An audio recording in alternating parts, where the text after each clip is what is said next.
Hello listeners, and welcome to the Montel Weekly Podcast, bringing you energy matters in an informal setting. In the last two episodes of the year, we summarised this dramatic year in Europe's energy markets and also look forward. This week, we will focus on Southern Europe, in particular on environmental markets in Spain and Italy. Has the expansion of wind and solar taken off as the countries look to wean themselves off Russian gas? Since we recorded the episode, however, in late November, guarantee of origin prices have made several dramatic moves, with Nordic Hydro Cal 22 peaking at around €10 a megawatt hour at the beginning of December before dropping off due to thin trading and thin liquidity amid public holidays to below €6 a megawatt hour. We then round off with a discussion on France, where ongoing corrosion issues and maintenance at the country's nuclear fleet have generated concerns over electricity supply, not only in France, but also among its neighbours.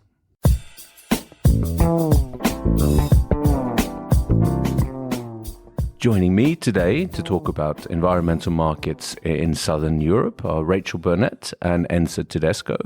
Warm welcome to you both. Hi, Richard. Hi, Richard. Now, let's start with Italy, Enza. How would you summarise the year in environmental markets in the Italian market? Well, in Italy, we've seen some improvement on the renewable sector, especially on the renewable deployments, because for the past decade, except for this year, Italy had only added 1 gigawatt per year in new renewable capacity.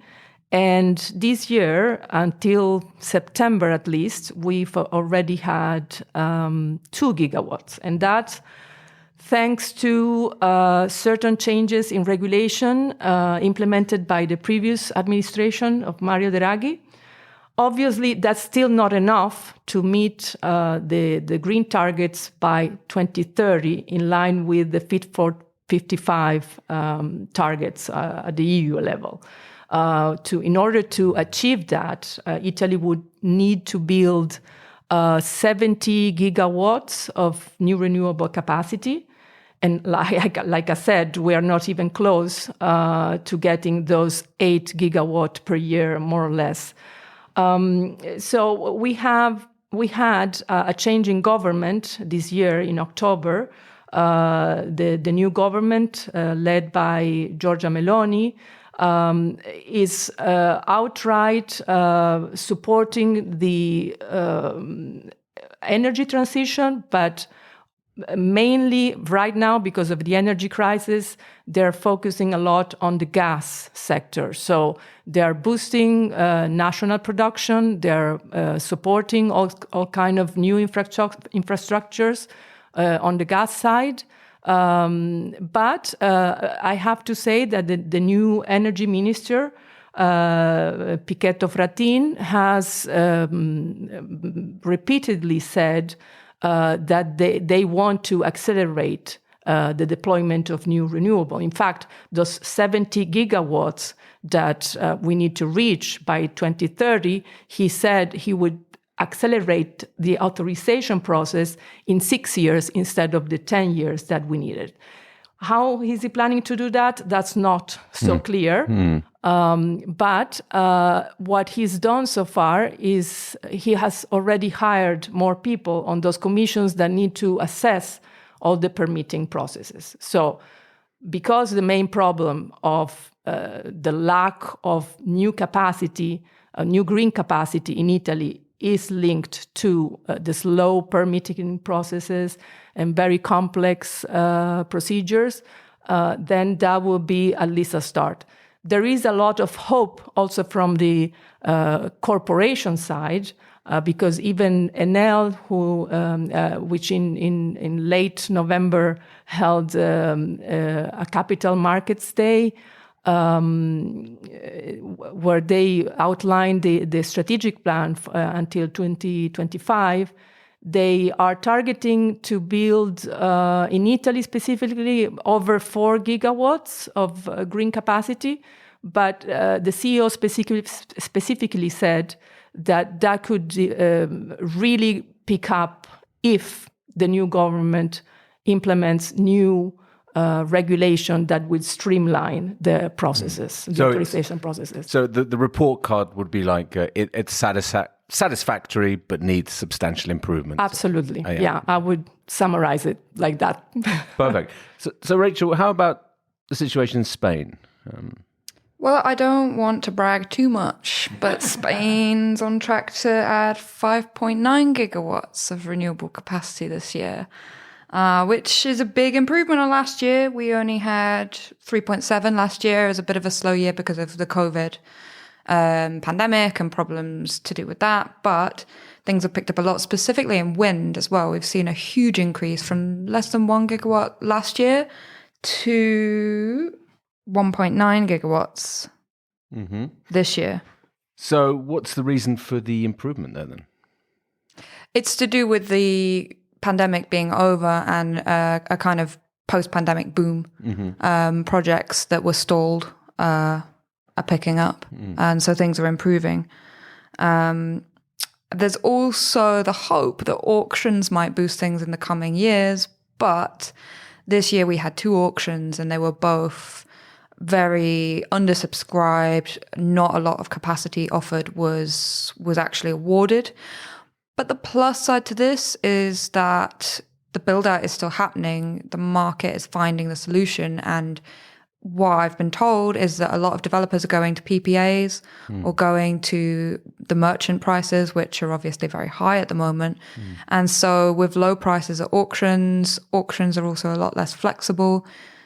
Projects just don't need them anymore, and so they're looking elsewhere. So they're going direct into the look at PPAs and and sourcing those from developers elsewhere then. That certainly seems to be the case. We've certainly seen Spain as the leading PPA market in Europe. That's not expected to change. The only problem, well, one of the problems is the regulatory framework at the moment. It's been a year of interventions in Spain. But Europe is also seeing interventions as well. So it's something that I think developers and investors, unfortunately, will have to get used to wherever they're based within the EU. Regulations are coming. That regulatory risk has certainly increased massively this year. Is there anything that's taken you by surprise, Rachael? I was very surprised by how much geo prices had raised in the year. I've been on maternity this year when I left. I think they were around €1 last year when I left. I came back and they're around €9 now. It just seemed crazy to me. I never expected to see that. And it's a number of factors. There's been a big drought that's curtailed hydropower production, which is one of the main sources of geos, but it's also demand. I think a lot of companies now are kind of catching up to not only geos, but PPAs as well. PPAs are a way for them to hedge their energy costs in the volatility and soaring wholesale prices. And PPAs come with geos attached, particularly for corporate off-takers. And so, this demand is just very high and it's not going anywhere. Is it demand for Spanish geos or just geos in general? It's geos in general. But here in Spain, we sign a lot of PPAs, and as I say, the geos are included. So in that case, it would be all tied together. There'd be bundled geos. Yeah, that's something actually that I've heard. It's rather recent that is happening. I was just speaking to traders, and they were saying that when prices of geos were very low, utilities would even give it them for free. They wouldn't even pay that much of attention on geos. And now I bet they regret that now. Exactly. And now they are short of geos to supply their own clients. And so they have become buyers as opposed to sellers just a while back. So yeah, definitely the price is setting a new scene in town. Absolutely. And that's something else with auctions as well. Because the geo prices are so high, if you take your project to auction, you don't get the opportunity to to capitalize on the geo prices, they're kind of stripped away. So that's an additional factor for the lack of activity on the auctions, then, would you say? It could be, yeah. I think that's something that we've heard, yeah. Yeah. Was there anything else that took you by surprise this year in Italy? For me, it's quite interesting that a right-wing government is being so pro-renewables. It's not something you often hear. You often hear that the parties to the right and often to the far left are very sort of anti-wind or, during the campaign, the new government, the front runner back then advertised that they were pro-gas and pro-nuclear. But they can't deny that there's a reality at the EU level that they cannot just turn their back on. And because, renewables is the future. And the problem is that there are regulatory shortfalls still. I personally think batteries are essential to provide balance in the system because of the intermittence in renewables, and that's also the other key question is the role of the grids. The grids also in these countries need to be more developed, be broadened. Right now, in the case of Italy, there are a lot of bottlenecks. Same for Spain. Yeah, because of where demand is and where renewable production is concentrated. Renewables are mostly in the south. Most of the demand is in the north, and there are a lot of bottlenecks in the grid. So that's something they need mirrors the situation in several other EU countries as well. I bet. If you speak to our German colleagues, they will also back that up. Rachael, what's the outlook for next year? Will this renewables boom continue, or are there any sort of breaks on the horizon? I think one of the biggest things coming up in Spain is there's a general problem with permitting, similar to Italy. Anecdotally, I was told by one developer that some regions have one bureaucrat employed for all the permitting in one region, and because of the COVID backlog, this one person is having to sift through, which kind of brings it to reality, doesn't it? Working serious overtime, probably. Yeah, the human resources is a key factor, of course, with all the demand that there is. Yeah, and in Spain, anyway, we've got 70 gigawatts of projects in January, which are due for environmental permitting decision. So this could be quite a huge amount of capacity that we could see being granted on the permit. And we've also got, from the previous more successful, if you would, more subscribed auctions from 2021, that grid capacity should be coming online in 2023, 2024, I believe. So we will hopefully start to see even more development. And obviously the government, like many other governments, wants to streamline permitting. And I heard recently that no countries in the EU are meeting the EU targets on permitting times. They're meant to grant all permits within 2 years, and the EU is looking at fast-tracking these as well. But we'll see what happens. What's happened is the devil is in the details. And when it comes down to a single bureaucrat who has to go through all the applications and rubber stamp them, then that's where the bottlenecks are likely to continue. Plus, I was reading, I think it was Wind Europe, that was saying that this fast-tracking permitting proposal from the EU was actually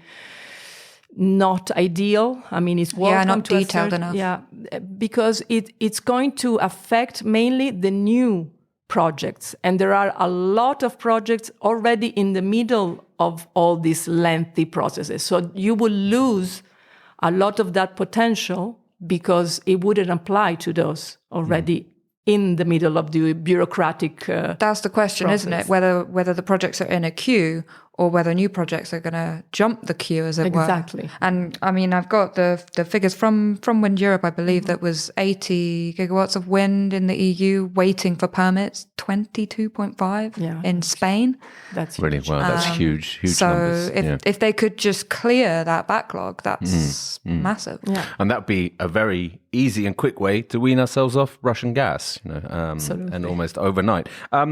Enza, how about Italy next year? What's the prospects? Do you think we will see anywhere near the 7 to 8 gigs a year that's required to meet the 2030 target? That's a good question. And unfortunately, also, I've been hearing for quite a bit that Italy has great potential, that if only they could streamline the permitting process, it will be great. In fact, I mean, if you see the TSO Terna figures, just in late November, they said that they had 300 gigawatt requests for connection for renewable capacity. That means more than 4 times what they need to get to their targets, the 70 gigawatt target by 2030. So obviously there is potential. It's just that the bureaucracy is really the weakest link there, and there is also a lot of attrition between the regions and the national government, because they have their own sort of regulation by region.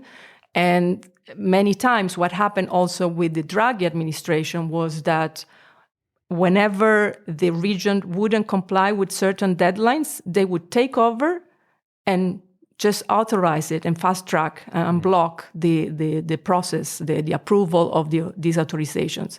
So a lot depends on what the new government is going to implement. So it's hard to really predict. I mean, potential is there, the interest is there. All the companies are looking closely to at what this new government will do. It comes down to the famed Italian bureaucracy, in a exactly. sense of what they get up to, really, and how they can maybe loosen some of these bottlenecks. Rachael and Enza, thank you very much for telling us about what's happened this year and what we can look forward to next. Thank you, Richard. It's been a pleasure. And from Spain and Italy, we move on to France.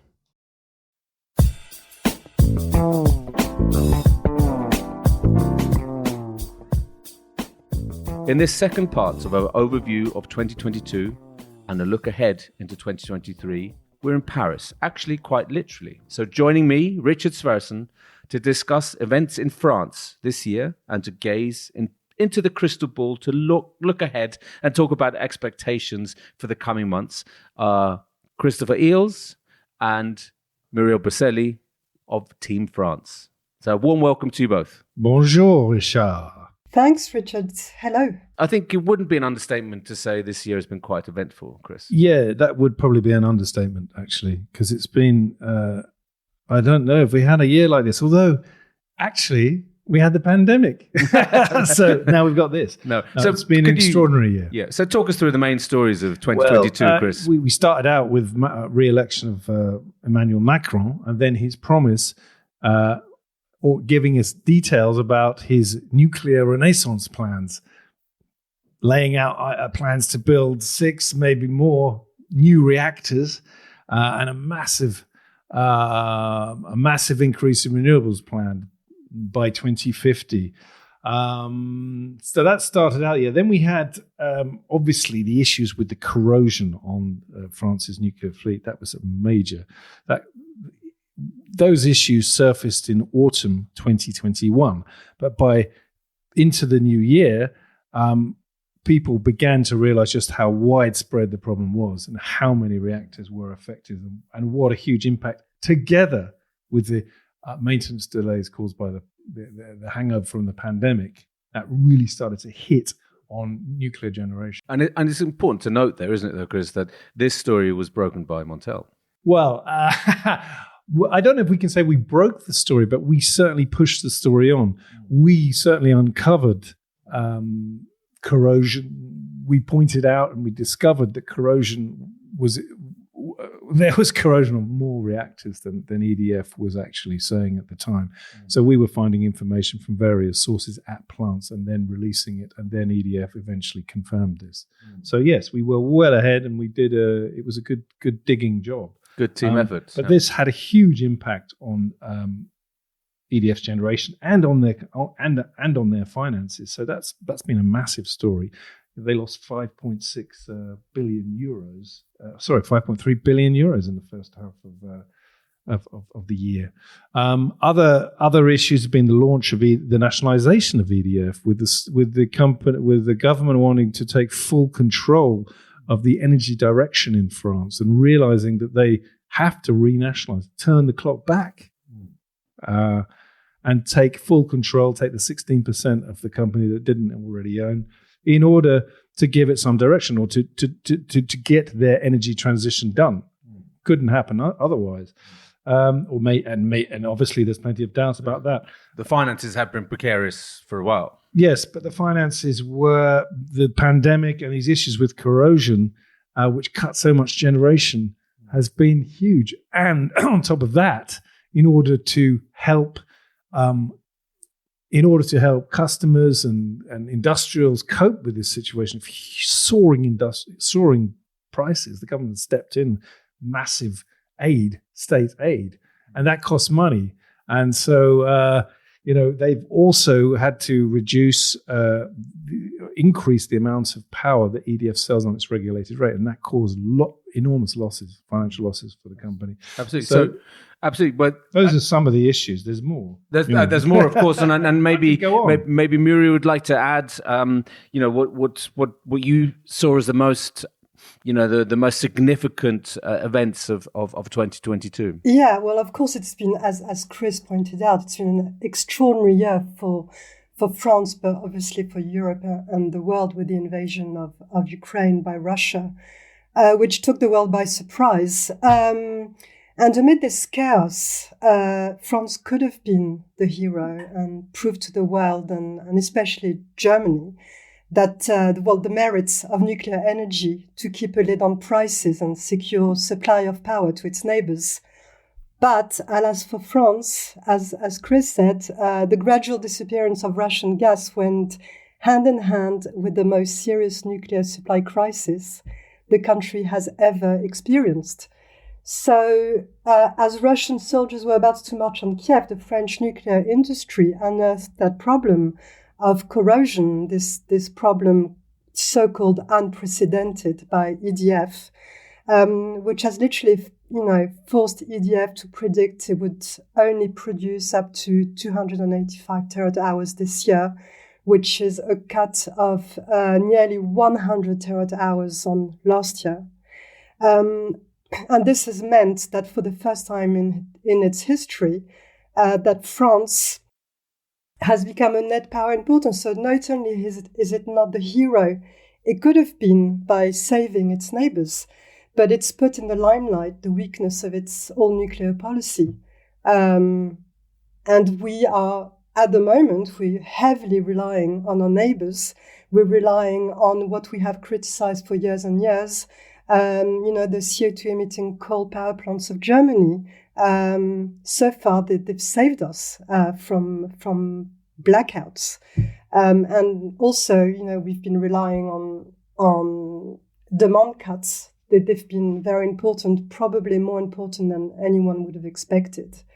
So I think these issues with everything else that Chris outlined are possibly the most important ones. And it's quite telling, is it? So when you have one of the worst, as you pointed out, Muriel, the worst nuclear crisis for decades or ever, what's the answer? Oh, you build new nuclear power plants. So that's quite an interesting. But Muriel, is there anything you both you and Chris have put together the key events? But what is there? Is there something that took you by surprise? I think all of these events are quite unexpected and surprising, but is there anything that you could pinpoint as being something that really sort of knocked you off your feet, as it were? I think I've been surprised by the cold wave that we experienced towards the end of the year in the last few weeks, I was expecting power cuts, given the very, very low availability of nuclear. And we've managed to bypass that, and it's quite extraordinary. So it seems that the citizens are aware of the situation, are reacting to the situation. Same for industrials, and same for small businesses. People are reacting, and literally they're saving EDF from something that could be incredibly embarrassing. And very damaging. So that's quite interesting. What about what's your view here, Chris? What do you think? What have been the surprises of 2020? Yeah, on that, of course, the situation, it's not over yet, and we're not even in January yet, and that is actually when the problems might happen. So we're not out of the woods yet, and it has to be said that it's been reported that France has been relying on imports to get through this. So of course, but heavy imports and mutual agreements with to cut power exports. The UK, for example, cutting exports to imports from France, agreeing to do things like that. Other countries agreeing to boost imports. So, it's very, very tight. That's for sure. And it's not over yet. That's my point. But in other surprises, one big surprise was, I suppose, Macron's U-turn on nuclear power, having said that he wanted to close reactors. He then said that he wanted to build new ones and extend all the existing plants beyond 50 years. That was quite interesting because that's a big turnaround. And of course, the nuclear industry is very, very happy with that. And some will argue that has given some kind of focus for the industry. And so there are targets to meet and et cetera, et cetera. Others will say it's a mad scheme that can't happen in the time frame that they are planning. There are other surprising events also. In terms of renewables, renewables have become profitable because of the high prices. So the subsidies that they have a deal with the government for their power, but if prices are higher, the government receives the money, and they are expecting to receive over 30 billion in subsidies from renewables, which will pay for their costs. So that's quite interesting and potentially surprising, but linked to the high price environment. But can I add something on that, Chris? I think despite all of that, despite the fact that the renewables are bringing money to the government, and despite the fact that they could be, what could save a very tight situation, the feeling is that the government has not yet put its full weight behind the development of renewables. We're not seeing a massive emergence of renewables, despite all the promises.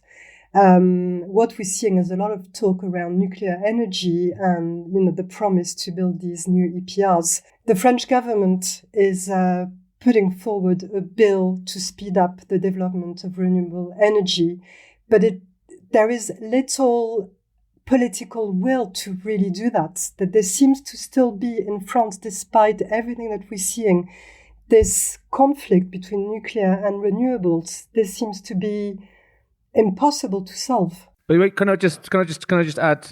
Sorry, can I add? Muriel, Chris was talking about the new nuclear build, and you've mentioned it here as well. I'd just like to ask you about the story that you wrote for Montel magazine and that we published online about. You travelled to Ponly, didn't you, where they are planning a new reactor? And what was the reaction to the local residents there of plans for new nuclear build? Were they largely in favour, or was it quite split? I think that what came out the most was a sense of resignation.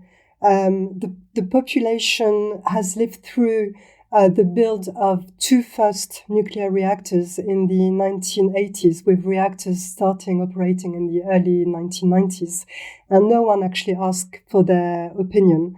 It was pushed through. So the population feels like no one is really asking for their opinion. So there is a debate which has been launched by EDF and its subsidiary RTE, but no one is really taking part in this debate, and works have already started around Ponly, around the plant. So it gives the impression that everything has been decided. So it's not so much a question of whether people are in favor or not nuclear. They just take it as something which is inevitable, and their life is going to be turned upside down because of all these works. Their villages are going to look different. The population is going to double in the next few years if it goes through. So some of them were actually even thinking of leaving because of all the noise and the rise in population, etc. So quite dramatic upheavals in a sense. Yes, I think it was really, really interesting to listen to these people. They just feel that, the government is almighty and it will just decide, and who are they to say yes or no? Or they just see that debate as a formality, something they have to do because it's the law. So yeah, it was, in a way, it was quite sad to realize that, people just felt they had no say. That's very interesting, Muriel. I look forward to, I'd recommend to our listeners to look up that article because of a fascinating read. Chris, do you expect, what we're looking now into the months ahead. Is there a chance that the corrosion issues will be solved, that the availability that has been talked about, the nuclear availability will rise dramatically, and that January will be a much better time for nuclear generation in France, and maybe we can switch to France being a net exporter? Or was that a bit too pie in the sky?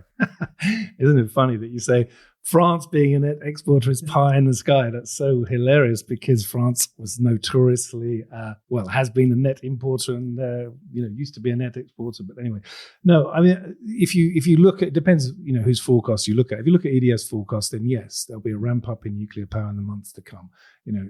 January, I think they talk about 50 gigawatts. But of course, we know that EDF's forecasts are not worth the paper they're written on. So maybe RTEs, the TSOs are a little bit better. So that I think they're talking about 45 gigawatts and then gradually moving up from there as reactors come back. However, the probes and the repairs are ongoing.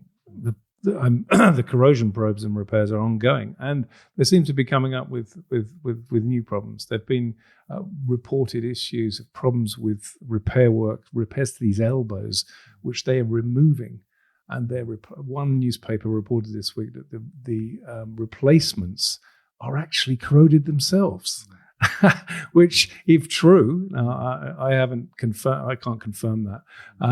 If true, that's could potentially be a bit of a blow for EDF because it takes so long to remove these cracked pipes and then put them back in again. And if the pipes that you're putting them back in again are corroded themselves, you got a bit of a problem, So I wouldn't rule out further problems. You should never do that. You'd be mad to, in fact. So I think we know what the targets are, the nuclear targets for the years 2023 and 2024. They didn't change those when they cut the atomic generation target in November by 5% for this year to 275 to 285. But in 2023, they left it at 300 to 330. In 2024, 315 to 345. Those are still terawatt hours, but they're still very modest. Yeah. When you consider that about 10, 15, 20 years ago, it was more like 450. Even 2021, they generated 379. So these are very modest figures. And of course, even EDF says that the corrosion probes, will go on until 2025 at least. And there's huge problems for them. Yeah, no. So in terms of nuclear availability, we can expect, as you say, don't rule out more problems and maybe lower availability than has been published or forecast by EDF and others. Muriel, what's your outlook for 2023 in the coming months?